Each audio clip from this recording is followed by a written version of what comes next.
Hola, ¿cómo están? Yo soy Marcelo Mesa, alias Doctor Chelo, y el día de hoy hablaremos de la estructura y función del estómago. Esta sería la primera parte de dos videos. En el segundo veremos algunas enfermedades del estómago, pero antes tenemos que comprender la estructura y función para poder abordar adecuadamente esas enfermedades. Muy bien, la agenda que proponemos el día de hoy, empezaríamos por la anatomía del estómago, la histología del estómago, y luego hablaremos algunas cosas de la fisiología del estómago, como las hormonas y el control de sus secreciones. Muy bien. Con respecto a la anatomía del estómago, el estómago pues es la porción más dilatada del tracto gastrointestinal.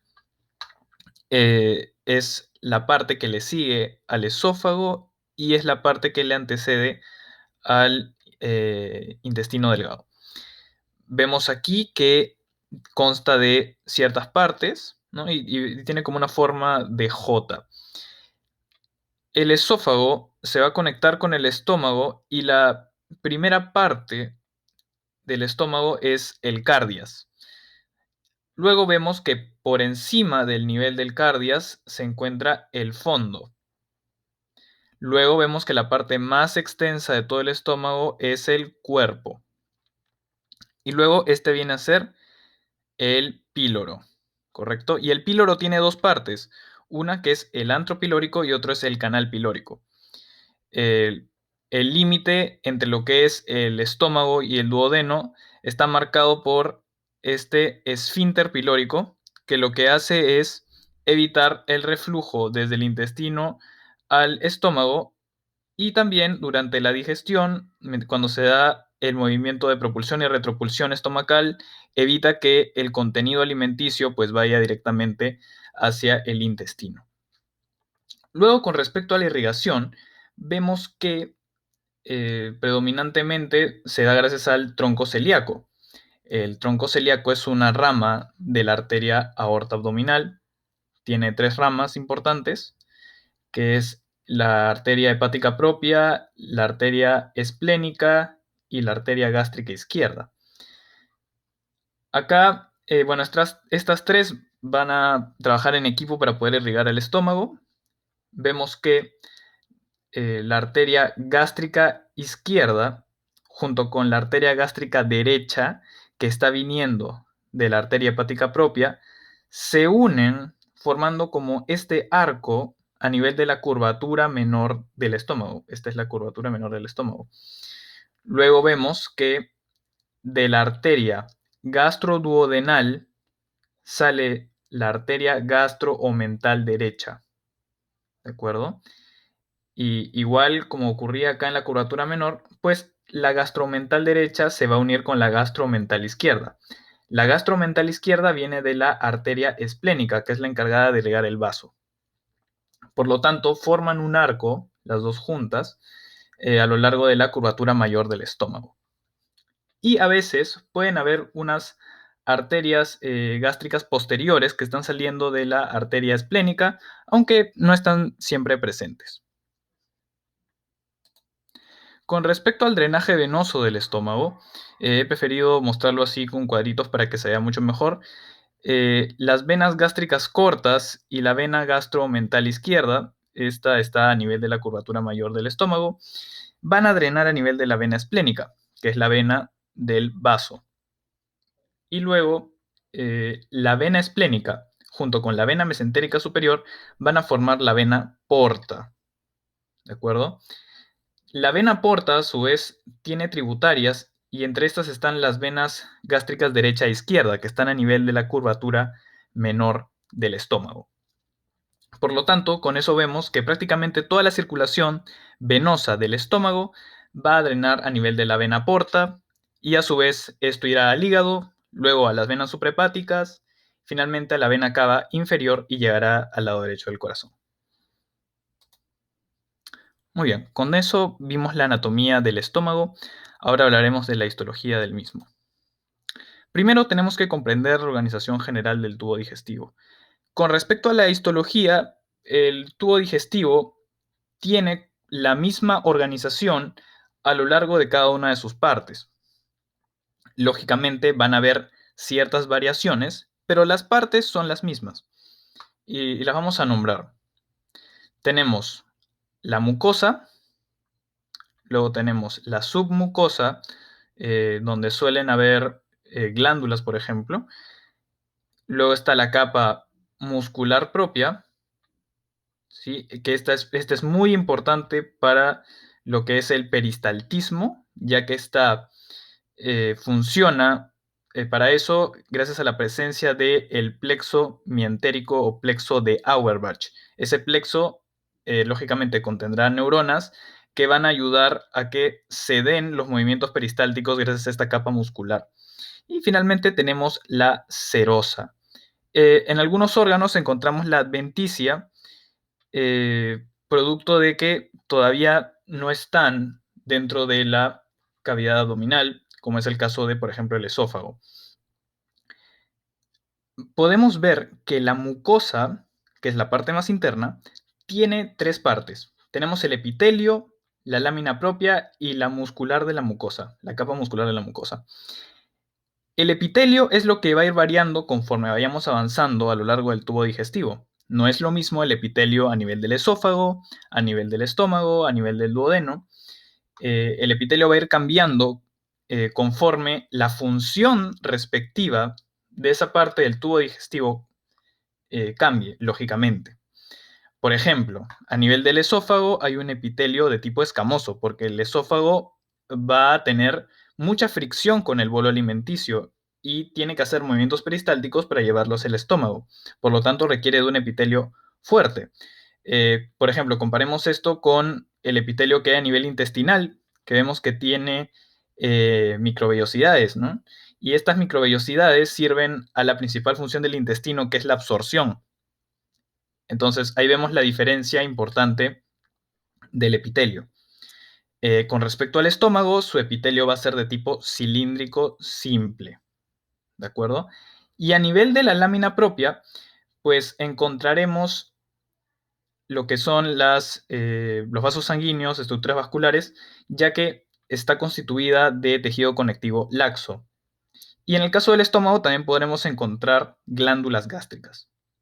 Y luego tenemos la capa muscular de la mucosa.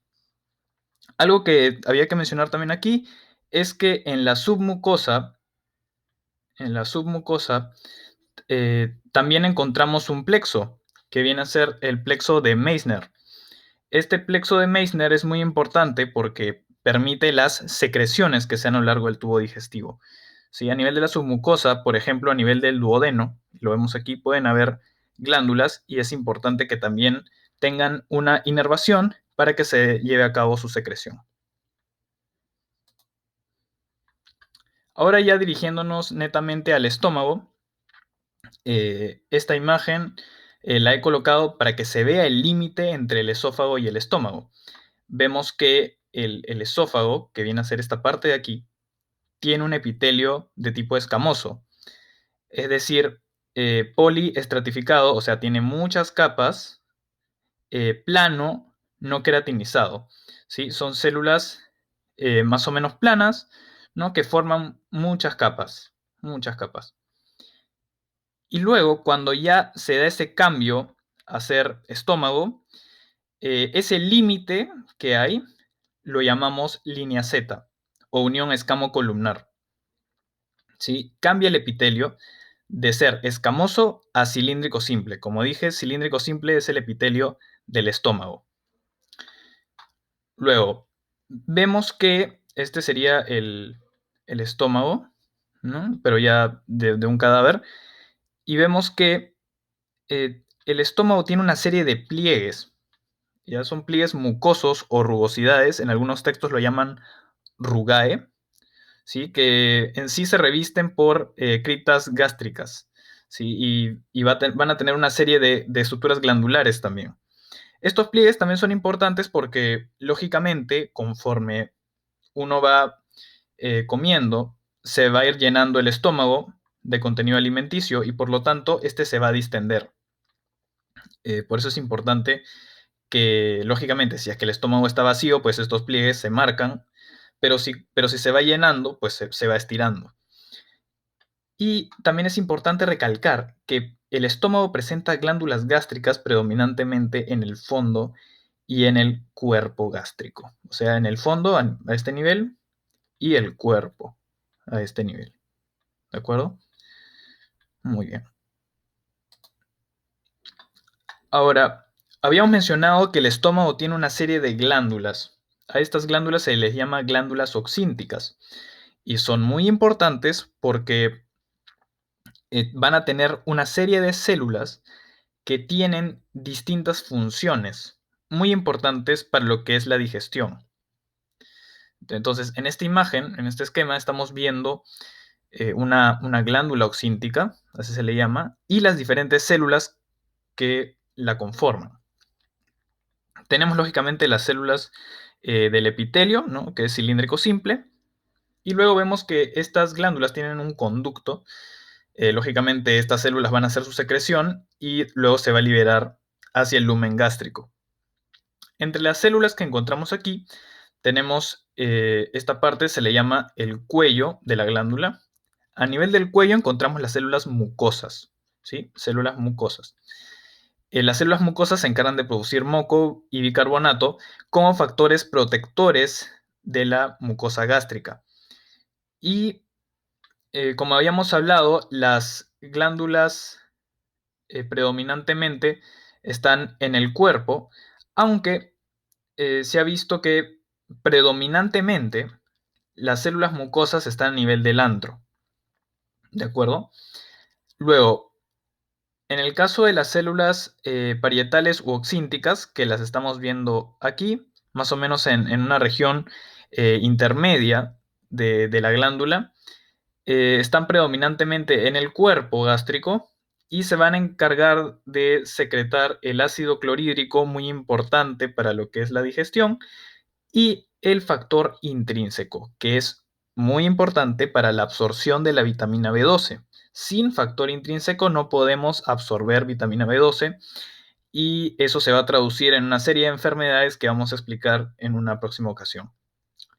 Luego tenemos las células principales o peptídicas que están localizadas a nivel del cuerpo. Aquí las vemos. ¿Sí? Estas van a producir un zimógeno, es decir, una sustancia inactiva, pero que posteriormente se va a activar gracias a algún estímulo.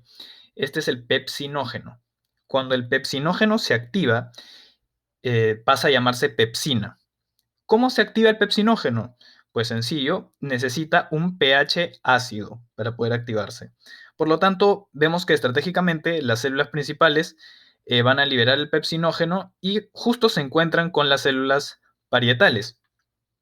Por lo tanto, esto va a facilitar mucho más la conversión del pepsinógeno a pepsina, puesto que las células parietales son las que producen el ácido clorhídrico, por lo tanto generarán un pH más ácido a este nivel y permitirán la activación del pepsinógeno para cuando llegue al lumen gástrico. El pepsinógeno, una vez activado, es la pepsina y esta es muy importante para la digestión de las proteínas. ¿De acuerdo? Luego, tenemos también que considerar las células G, ¿sí? que no están en este esquema, pero las células G son muy importantes igual, se encuentran en el antro y su importancia radica en que producen una hormona que se llama gastrina. Y vamos a hablar más adelante de la función de esta y cómo interviene en lo que es la secreción del ácido clorhídrico. Así que nuevamente estamos diciendo, la importancia de saber la localización de estas células es que en ciertas enfermedades vamos a ver la afección predominante de alguna de las partes del estómago y por lo tanto de alguna de estas células. Así que es muy importante tener esto en claro si es que vamos a hablar posteriormente de algunas enfermedades. Muy bien, con eso ya cubrimos la histología del estómago. Ahora veremos la fisiología y cómo se da este control de las secreciones gástricas. Comencemos hablando del mecanismo celular por el cual una célula parietal puede finalmente segregar el ácido clorhídrico. Muy bien. Todo comienza aquí, producto del metabolismo aerobio propio de cada célula. Se van a producir una serie de residuos que vienen a ser el CO2 y el agua. Gracias a la enzima anidrasa carbónica, estos se van a convertir en ácido carbónico. el ácido carbónico se va a desdoblar en un hidrogenión y bicarbonato. Vemos aquí que el hidrogenión sale hacia el lumen gracias a esta ATPasa de hidrogenión y potasio. ¿De acuerdo? Y el bicarbonato, a su vez, es reabsorbido gracias a este transportador intercambiador de cloro y bicarbonato. Esto es muy importante, puesto que vemos que sí o sí, mientras se secreta un hidrogenión, se va a reabsorber bicarbonato. Así que esto explica por qué luego de comer eh, nos sentimos un poco como aletargados, como con un poco de sueño, producto de que se da esta marea alcalina, ¿sí? La reabsorción de bicarbonato, el bicarbonato es una base y por lo tanto genera alcalosis a nivel de la sangre y por eso se da esta sensación, ¿no? Por producto de que conforme se va segregando hidrogeniones, se va reabsorbiendo bicarbonato. Algo más que hay que recalcar aquí es que, como ya sabemos, se va a reabsorber el bicarbonato hacia la sangre y va a ingresar cloro hacia la célula parietal gástrica. Luego, este cloro va a salir hacia el lumen gracias a canales de cloro y se va a unir al hidrogenión para formar el ácido clorhídrico como tal. Por lo tanto, este viene a ser el mecanismo celular por el cual se segrega el ácido clorhídrico. Pero ahora vamos a ver más adelante cuáles son en sí los estímulos para que se dé esta secreción. Entre las sustancias que estimulan la secreción gástrica tenemos a la gastrina. Les había dicho, la gastrina es una hormona peptídica de cadena lineal con 17 aminoácidos. Presenta una serie de variantes. Hay una gastrina pequeña de 17 aminoácidos y otra grande que es de 34 aminoácidos. Consideremos que ambas gastrinas son diferentes, ¿sí? La gastrina pequeña va a predominar luego de las comidas y la grande predomina en situaciones basales. También tenemos que considerar que la gastrina pequeña no se hace desde la gastrina grande y viceversa, ¿de acuerdo? Son dos componentes totalmente distintos. Presenta actividad biológica por medio de su tetrapéptido C terminal, ¿sí? Aunque se ha visto que se requiere de la hormona completa para llevar a cabo una mejor acción. Su producción, bueno, la producción de la gastrina se da en las células G, como habíamos mencionado. Los estímulos para poder producir gastrina son los aminoácidos como la fenilalanina y el triptófano. Sí, aquí lo vemos que estimulan a la célula G a producir gastrina. También tenemos los estímulos vagales, como es el caso del péptido liberador de gastrina o GRP. Aquí vemos el nervio vago o décimo par craneal o neumogástrico. Estimula por medio del GRP, también se le llama bombecina, a las células G a producir gastrina. Y también tenemos a la acetilcolina generada por distensión gástrica. Es decir, que conforme vamos comiendo y se va distendiendo el estómago, este es un estímulo para que se produzca acetilcolina y la acetilcolina estimula a las células G a producir gastrina. Los inhibidores de la producción de gastrina vienen a ser el pH ácido y la somatostatina, que es otra hormona. La función en sí de la gastrina es la secreción ácida. Esto se da gracias a que una vez la gastrina es liberada lógicamente a la circulación y luego va a llegar a las células parietales para poder estimular la producción del ácido clorhídrico. Así que así se explica su función de secreción ácida. Y también tiene un efecto trófico en la mucosa gastrointestinal, bueno, sobre todo del estómago, ¿no? Ayuda al adecuado crecimiento de las células a nivel del estómago. Acá en este cuadro tenemos varias sustancias que estimulan la secreción gástrica. Entre ellos vemos que el nervio vago, por medio de la acetilcolina, también puede estimular la secreción del ácido clorhídrico gracias a la presencia de receptores muscarínicos 3 a nivel de la célula parietal gástrica. Estos tendrán su efecto gracias a un mecanismo de proteína GQ que lógicamente producirá el inositol trifosfato, generará la producción de diacilglicerol. Esto va a estimular la liberación de segundos mensajeros como el calcio y por lo tanto se estimula la secreción del ácido. Luego tenemos las células G que van a producir la gastrina y la gastrina se une a su receptor que es el CCKB. ¿Sí? Es el receptor de CCK, significa colecistoquinina B. Y este por medio de igual mecanismo de proteína GQ va a llevar a la secreción del ácido. Luego tenemos las células pseudoenterocromafines del tracto gastrointestinal que van a producir histamina y la histamina al unirse a sus receptores H2 por medio de un mecanismo de proteína GS con segundos mensajeros como el MP cíclico genera la secreción de ácido. Y luego tenemos aquí los inhibidores, ¿no? Tenemos la somatostatina producida por las células D y la somatostatina por medio de un mecanismo de proteína GI, ¿no? Va a inhibir la producción del AMP cíclico y por lo tanto no se estimula la secreción de ácido. Y vemos aquí que las prostaglandinas, o sea, aquellas que son generadas por la vía de la ciclooxigenasa, también son inhibidores de la secreción ácida. Por ende, ya haciendo un poquito de correlación, si es que una persona consume antiinflamatorios no esteroideos, es decir, son esos fármacos que inhiben la ciclooxigenasa, que es la enzima responsable de la producción de las prostaglandinas, pues lógicamente pierde este efecto inhibidor y va a haber mayor secreción de ácido. De ahí se explica por qué hay mayor probabilidad de desarrollar gastritis o úlceras. Aquí vemos también que hay una serie de fármacos y una serie de interrelaciones entre estas sustancias. Primero, hablando de las relaciones, vemos que el nervio vago, por medio de la acetilcolina, puede estimular las células pseudoenterocromafines a producir histamina. Igualmente, la gastrina también las puede estimular a producir histamina y por ende producir mayor secreción ácida.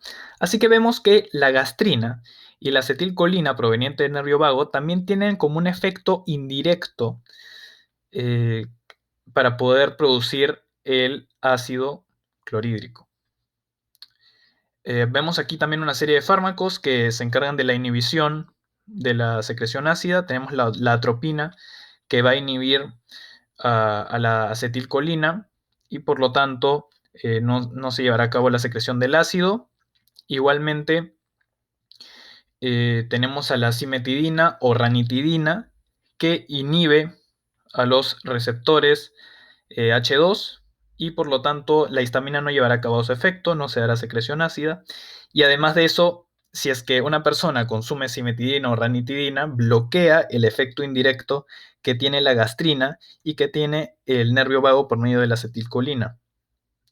Pero, aún así, estas sustancias pueden unirse a su respectivo receptor y producir la secreción de ácido. Y luego tenemos que la somatostatina y las prostaglandinas también pueden inhibir a las células pseudoenterocromafines para que no haya secreción de ácido. Muy bien. Esa es la correlación e interrelación que tienen estas sustancias y los efectos directos e indirectos que ya hemos explicado. Ahora, también tenemos que considerar que la secreción gástrica tiene partes, ¿de acuerdo? Cuando nos estamos aclimatando o acondicionando a lo que estamos próximos a comer, esto se le llama la fase cefálica de secreción gástrica y se encarga de la secreción del 30% del ácido clorhídrico. Los estímulos predominantes para que se lleve a cabo esta secreción de ácido vienen a ser el olfato, el gusto, ¿no? Y los mecanismos vienen a ser, gracias al nervio vago, que por medio de la acetilcolina va a estimular las células parietales, como ya hemos visto, a producir el ácido clorhídrico. Luego también el nervio vago, por medio del GRP o bombecina, estimulará a las células G a producir gastrina y por lo tanto esta llegará a las células parietales para la producción de ácido. ¿De acuerdo? Ahí vemos esos mecanismos para lo que es la fase cefálica. Luego tenemos la fase gástrica. La fase gástrica es la principal responsable de la mayor secreción del ácido clorhídrico, el 60%. Así que en la fase gástrica ya como tal la persona está ingiriendo el alimento y por lo tanto los estímulos son varios, ¿sí? Son 3 estímulos en total. Vemos que uno es la distensión, es decir, habíamos visto que cuando una persona empieza a ingerir alimentos, pues se va a distender el estómago y esto genera la producción de acetilcolina y va a estimular a las células G a producir gastrina. Y por lo tanto, esto llegará a las células parietales y por lo tanto habrá producción de ácido. Perfecto. Luego, adicionalmente, el nervio vago va a seguir estimulando por medio de la acetilcolina a las células parietales a producir el ácido clorhídrico. Luego tenemos la, la presencia de los aminoácidos que habíamos mencionado, ¿no? La fenilalanina, el triptófano, producto de la ingesta alimentaria, que van a estimular la producción de gastrina para que llegue a la célula parietal y por lo tanto haya producción de ácido clorhídrico. Algo importante de recalcar es que el café y el alcohol estimularán la fase gástrica también de secreción ácida. Y luego, una vez que sumamos, ¿no?, 60 más 30, tenemos 90%. El último 10% viene a ser la fase intestinal, que no figura en este cuadro. La fase intestinal, bueno, aporta la menor cantidad de secreción del ácido clorhídrico y se va a llevar gracias a que conforme ya va pasando el alimento hacia el intestino y ya se da como estímulo la producción de colecistoquinina, la CCK, que habíamos hablado un poco, esa colecistoquinina puede unirse a su receptor, el CCKB, a nivel de las células parietales y por lo tanto generar secreción ácida. Pero no aporta mucho, como podrán ver, solamente es el 10%. Ese es el mecanismo. Y listo. Con eso hemos revisado lo más importante respecto al estómago. Espero que esta revisión haya servido de mucho. Dale like, suscríbete y nos estaríamos viendo en el próximo video. Muchas gracias.